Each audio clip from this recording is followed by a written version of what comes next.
Halo, saya Agus Bilandana dan kali ini saya akan mencoba menjelaskan tentang algoritma ID3 atau Iterative Deautomator Tree.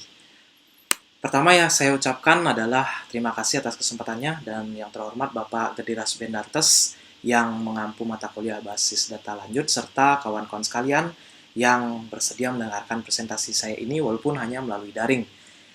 Lanjut saja, dalam beberapa waktu ke depan, adapun pembahasan yang akan kita nantinya lalui adalah yang pertama tentang pengertian algoritma ID3, yang selanjutnya yang kedua adalah kelebihan dan kekurangan dari pohon keputusan dan atau decision trees, selanjutnya arsitektur dari pohon keputusan, kemudian langkah-langkah rekonstruksi pohon keputusan dan algoritma ID3, kemudian yang kelima adalah entropi dan information gain, serta yang keenam atau yang terakhir adalah case study atau studi kasus yang mana saya angkat melalui beberapa permasalahan yang terjadi di dunia nyata yang mana datanya saya ambil melalui internet. Untuk itu kita lanjut saja. Yang pertama kita beranjak dari sebelumnya itu tentang pengertian. Algoritma ID3 merupakan algoritma yang dipergunakan untuk membangun sebuah decision tree atau pohon keputusan.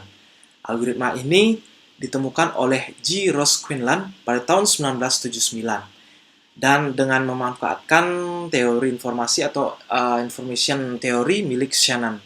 ID3 sendiri merupakan singkatan dari Iterative Deautomator Tree. Decision tree menggunakan struktur hierarki untuk pembelajaran supervised. Proses ini dimulai pada root node hingga leaf node yang dilakukan secara rekursif atau berulang-ulang ya, rekan sekalian, di mana setiap percabangan menyatakan satu kondisi yang harus dipenuhi pada setiap ujung pohon yang menyatakan kelas dari suatu data. Proses dalam decision tree itu sendiri atau proses dari decision tree tersebut mengubah bentuk data berupa tabel menjadi model pohon atau trees atau tree ya, kemudian mengubah model pohon tersebut menjadi sebuah rule. Kelebihan dari algoritma ini yaitu metode pohon mempunyai beberapa kelebihan diantara sebagai berikut. Yang pertama adalah daerah pengambilan keputusan yang sebelumnya sangat kompleks atau global dapat diubah menjadi spesifik dan simple. Selanjutnya elementasi atau eliminasi pada perhitungan-perhitungan yang tidak diperlukan karena ketika menggunakan metode pohon keputusan maka contoh uji hanya diberikan pada kriteria di kelas-kelas tertentu. Dan selanjutnya dapat disimak pada presentasi ada 4 kriteria yaitu saya jelaskan secara singkat, yang mana juga kelebihannya lebih fleksibel dan juga yang terakhir adalah metode pohon atau metode keputusan pohon atau decision trees dapat menghindari munculnya permasalahan dengan menggunakan kriteria yang jumlahnya lebih sedikit. Jangan setiap node internal tanpa banyak mengurangi kualitas keputusan yang dihasilkan. Serta dari keputusan yang atau kelebihan yang ada, mohon maaf, terdapat juga kekurangan dari algoritma ini yang mana seringnya terjadi overlap terutama ketika kelas-kelas dan kriteria yang digunakan jumlahnya sangat banyak. Kemudian pengakumulasian jumlah error dari setiap tingkat dalam sebuah pohon keputusan itu sangat besar sehingga juga akan menyebabkan struktur datanya juga akan menjadi kompleks dan memiliki size yang atau kapasitas yang agak besar. Kemudian kesulitan dalam mendesain pohon keputusan yang optimal, dan yang terakhir adalah hasil kualitas keputusan yang didapatkan melalui pohon keputusan ini sangat tergantung dari bagaimana pohon tersebut didesain. Jadi proses desain pada awal itu sangat sangat menentukan proses selanjutnya sehingga ketika bagus atau benar saat kita mendesain decision trees tersebut di awal maka keputusan tersebut akan dihasilkan itu sangat bagus ataupun kompleks. Selanjutnya dengan pendekatan ini dari kelemahan decision tree adalah faktor skalabilitas di mana algoritma tersebut hanya dapat digunakan untuk menangani sampel-sampel yang dapat disimpan pada keseluruhan dan pada waktu yang bersamaan di memori. Algoritma ini pernah dilakukan backtracking, jadi pernah dicek ya pada tahun 1993 Sehingga algoritma ini dimodifikasi dari algoritma yang juga ada sebelumnya, itu algoritma C45, untuk menghasilkan sebuah kompleksitas yang benar-benar lebih baik dari algoritma sebelumnya.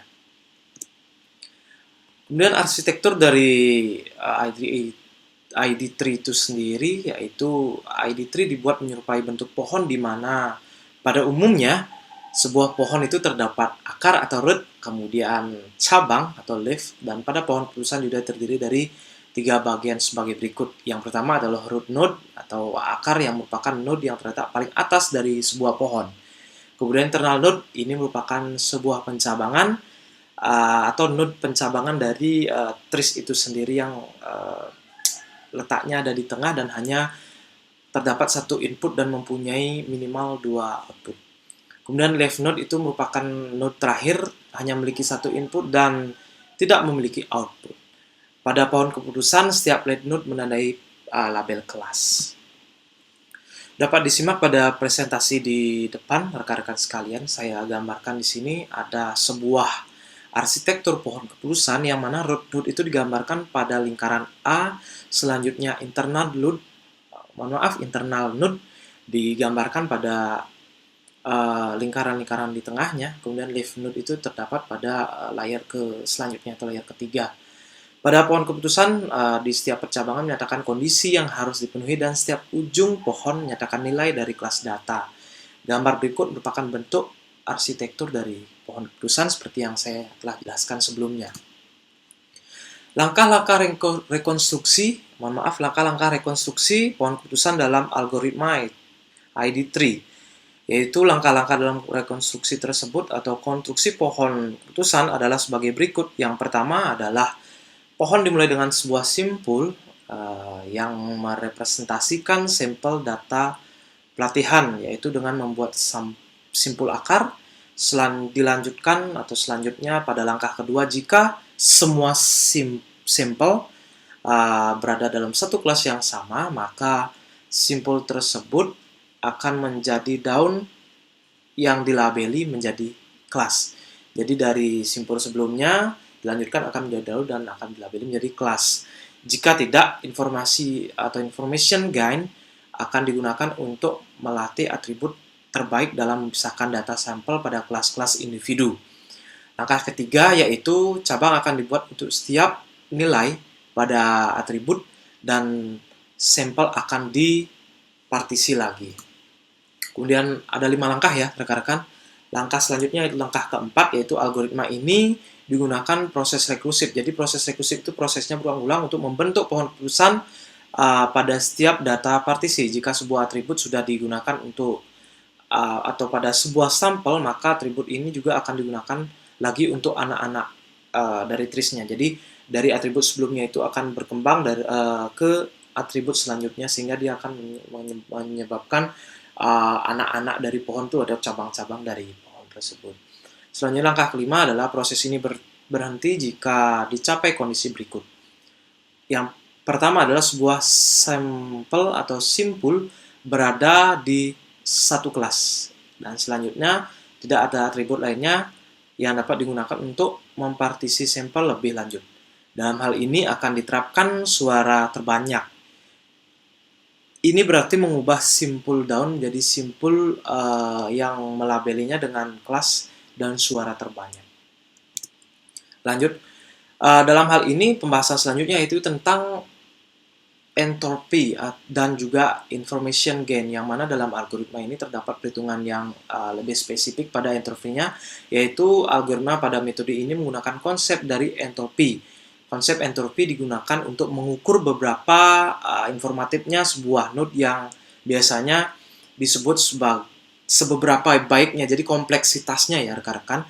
Jadi dapat dilabelkan pada gambar di bawah, yang mana saya langsung saja jelaskan pada gambarnya, yaitu entropi S yaitu sigma KJ sama dengan 1 min PJ log 2 PJ, di mana S merupakan himpunan dari dataset kasus. Jadi himpunan dataset itu dilabelkan dalam S ya rekan-rekan.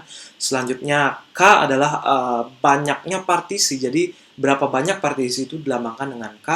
Selanjutnya PJ adalah probabilitas ya, atau probability yang didapat dari sumnya atau jumlahnya, yang dalam hal ini dilambangkan dengan sigma, dibagi total kasus. Dan setelah mendapat entropi, pemilihan atribut digunakan dengan nilai information gain terbesar. Karena kan yang mana perhitungan dari information gain ini dapat disimak pada persamaan di depan, yaitu gain A sama dengan entropy S min K sigma I sama dengan 1, di mana S I per S kali entropy SI ya. Yang mana S merupakan ruang data sampel yang digunakan untuk training rekan-rekan, kemudian A adalah atribut, SI adalah jumlah sampel untuk nilai V, selanjutnya S merupakan jumlah sampel data, kemudian enter V atau entropy S1 untuk merupakan entropy untuk sampel-sampel yang memiliki nilai I. Jadi mohon maaf mungkin agak gagap karena ini saya tumben melakukan presentasi daring. Kemudian berbicara tentang studi kasus atau case study, yang mana case study ini saya ambil melalui internet, dan penjelasan sebelumnya itu saya kutip dari beberapa sumber, salah satunya yaitu informatico.com, tentang di sana terdapat materi algoritma ID3 dan juga melalui beberapa video di YouTube. Saya menemukan case study dan saya memodifikasinya, yaitu tentang bagaimana sebuah perusahaan finance menentukan atau memutuskan memberikan kredit atau tidak terhadap pelanggannya. Jadi dalam hal ini saya tuliskan bahwa dibutuhkan sebuah analisis dalam mendukung pengambilan kebijakan untuk mendapat kredit mobil terhadap pelanggan di sebuah perusahaan finance, yang mana ditetapkan 4 parameter yang menjadi acuan dalam pengambilan keputusan untuk pemberian kredit. Diantaranya itu ditetapkan dalam dataset, yaitu ada feed penghasilan dari si calon kreditur, kemudian pekerjaannya apa, kemudian sikapnya di lingkungan sekitar. Kenapa sikap itu dianggap penting? Karena salah satu untuk mengambil keputusan bahwa bagaimana behavior si calon kreditur ini terhadap nantinya ketika dia memiliki loan, apakah ada hubungannya antara sikap di lingkungan sekitar, dan menurut dataset yang kami presentasikan nanti adalah sangat berhubungan, yang mana sikapnya bila mana dia memiliki sikap yang buruk, juga ada kemungkinan dia akan menyebabkan non-performing loan atau hutang yang terjadi tunggakan pada hutang. Kemudian dan juga dinilai dari kepemilikan rumah, yang mana rumahnya apakah milik sendiri ataupun kontrak, yang secara rinci dapat dilihat dalam sampel dataset berikut. Jadi saya memiliki 50 dataset sebenarnya, namun yang saya munculkan di sini adalah beberapa, dan mungkin sebentar akan saya tunjukkan dataset yang seutuhnya, di mana terdapat field berikut yang saya jelaskan, yaitu yang pertama nama, selanjutnya penghasilannya, yang mana diklasifikasikan dari penghasilan lebih dari 3 kali angsuran atau kurang dari 3 kali nilai angsuran. Selanjutnya di sini ada pekerjaan, yang mana diklasifikasikan si calon kreditur memiliki pekerjaan tetap atau pegawai honorer ataupun seorang wira swasta. Kemudian yang juga saya sempat jelaskan tadi yaitu sikap di lingkungannya, yang mana terdapat 2 pilihan di sini, apakah si calon kreditur itu bermasalah atau dia berkelakuan baik di lingkungannya. Kemudian kepemilikan rumah juga telah saya jelaskan, apakah rumah itu adalah milik pribadi atau juga rumah tersebut merupakan hasil dari mengontrak. Kemudian akan dihasilkan keputusan melalui perhitungan algoritma ID3, apakah dia layak untuk kredit atau diberikan kredit ataukah tidak layak. Dan untuk itu saya akan tunjukkan datasetnya, dan juga selanjutnya saya akan mendemokannya ya, melalui aplikasi data mine atau data mining, yaitu RapidMiner. Oke, rekan-rekan dapat disimak, ini merupakan datasetnya, di mana terdapat 50 field dataset ya. rekan-rekan dari nomor 1 yaitu Komang Ardini, dia gajinya melebihi dari nilai angsuran ya, lebih dari 3 kali angsuran. Kemudian karyawan tetap di lingkungannya juga tidak masalah, status kepemilikan rumahnya milik pribadi, maka di sini menurut dataset dia layak kredit. Dari dataset ini langsung saja akan saya demokan melalui aplikasi RapidMiner, yang mana saya sudah buatkan skemanya di sini ya. Jadi data tersebut sudah saya import pada aplikasi ini melalui fitur Red Excel pada RapidMiner Studio. Yang selanjutnya di sini juga saya menetapkan beberapa ini ya dalam split data, yang mana merupakan perhitungan rasionya.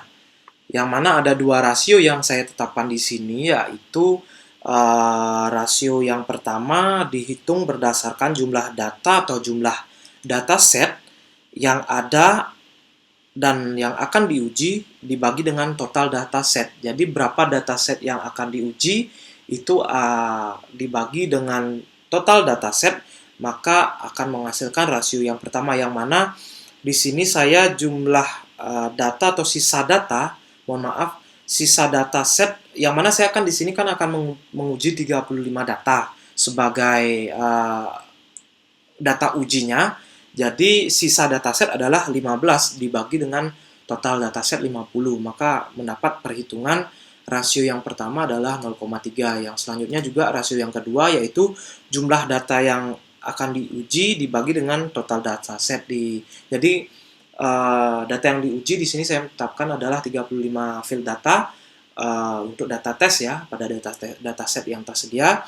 Selanjutnya dibagi dengan total dataset yang ada, yaitu 50, menghasilkan 0,7 pada rasio kedua, atau 35 dibagi 50.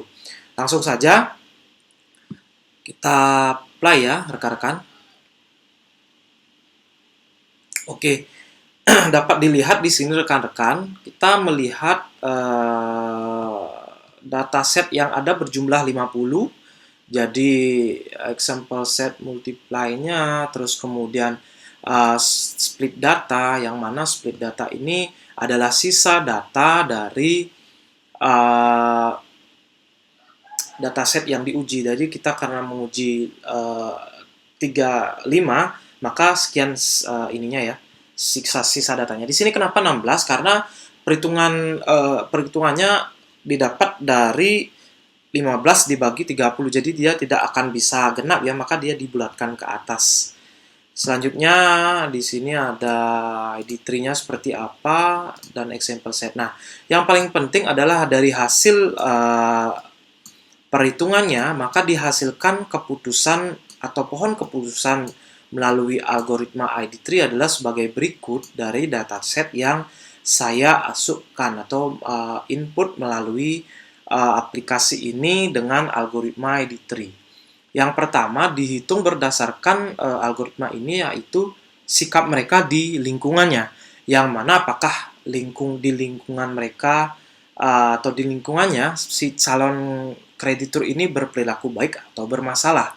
Maka di sini saya akan jelaskan satu persatu dari cabang pohon yang paling kiri dulu. Yang pertama, yaitu bila mana si calon kreditur memiliki kelakuan baik, maka dicek dulu pekerjaannya, apakah dia memiliki pekerjaan apa, bila mana dia pekerjaannya wira swasta dan memiliki sikap di lingkungannya baik, maka sistem memberikan rekomendasi keputusan, yaitu layak untuk mendapatkan kredit. Dan bila mana dia pekerjaannya selain itu, misalkan dia honorer, ya, dicek dulu penghasilannya, apakah kurang dari jumlah angsuran, kemudian dicek juga kepemilikan rumahnya, apakah dia mengontrak, maka di sini juga pohon memberikan keputusan tidak layak. Selanjutnya pada sisi kanan pohon, bila mana si calon kreditur itu bermasalah, maka akan dicek penghasilannya. Apabila dia melebihi 3 kali angsuran, dicek juga pekerjaannya, apakah dia honorer, kemudian juga karyawan tetap dan karyawan swasta. Dan bila mana dia saya contohkan atau dari hasil ya, bukan contoh, dari hasil perhitungan ID Trace algoritma ini melalui aplikasi RapidMiner, yang mana bila mana dia berpenghasilan kurang dari 3 kali angsuran, maka dia dianggap tidak layak untuk menerima kredit si calon kreditur tersebut. Dan bila mana dia gajinya lebih besar dari 3 kali angsuran, dicek juga pekerjaannya, bila mana dia honorer, dianggap layak. Terus kemudian bila mana dia karyawan tetap, dia juga dianggap layak. Bila mana dia wira swasta, dia dianggap tidak layak. Ini adalah hasil keputusan atau hasil rekomendasi dari algoritma ID3 yang saya hitung melalui RapidMiner dengan dataset berjumlah 50, yang mana samplingnya dengan mengambil 35 data sebagai data tesnya dan lanjutkan dengan 15 data sebagai perhitungan selanjutnya. Baik, itu yang bisa saya jelaskan rekan-rekan sekalian. Mungkin bila mana terdapat kekurangan dalam presentasi ini, saya mohon maaf, dan akhir kata saya ucapkan terima kasih. Santi, Santi, Santi,